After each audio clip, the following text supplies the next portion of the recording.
পরপর দুইবারের বেশি কেউ একজন প্রধানমন্ত্রী থাকতে পারবেন না।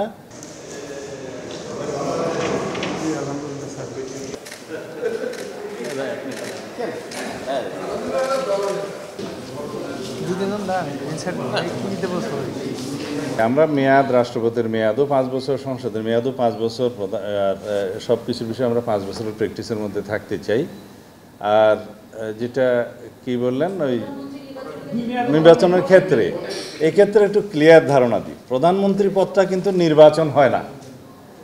প্রধানমন্ত্রী হচ্ছে মেজরিটি পার্টি, মানে যিনি নেতা হবেন তাকেও প্রধানমন্ত্রী করা যেতে পারে, এবং মেজরিটি পার্টি যদি ডিসাইড করে উনি ছাড়া আরেকজন হবেন সেটাও হইতে পারে।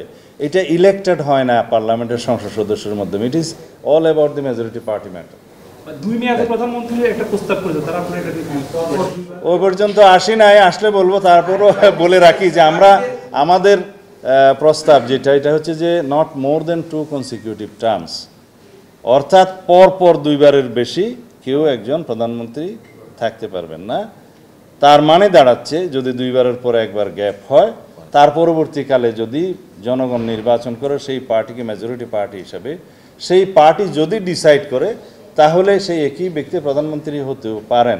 কিন্তু কথা হচ্ছে যে কেন ধরে নিচ্ছেন যে সেম লিডার বা সেম ব্যক্তি বারবার হবেন? আমরা তো এখানে অপশনটা রাখতে চাই যে বাধ্যবাধকতা করা যাবে না।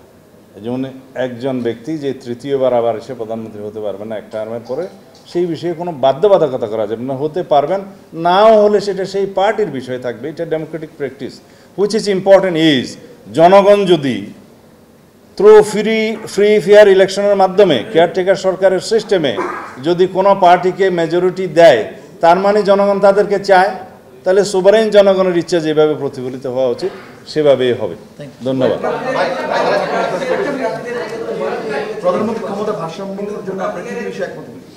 না, সেটা তো আইন প্রণয়নের মাধ্যমে আমরা বলেছি আর্টিকেল 48-এর সাবসেকশন 3-এর পরে আরেকটা সেকশন অ্যাড করা হবে, যে এখানে এনাক্টমেন্টের মাধ্যমে পার্লামেন্টে রাষ্ট্রপতিকে কি বিষয়ে ক্ষমতা এবং কি নিয়োগের ক্ষেত্রে ক্ষমতা প্রদান করা হবে সেটা আলাদা আইন প্রণয়ন করে দেয়া হবে। সেই প্রভিশনটা ওখানে থাকবে। বিস্তারিত বিষয় কিন্তু সংবিধানে থাকে না, মূল বিষয়টা থাকে, তার ভিত্তিতে আইন প্রণীত হয়।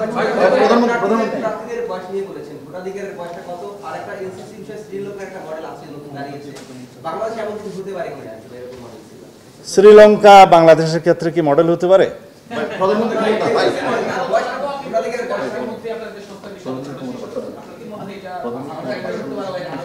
আবার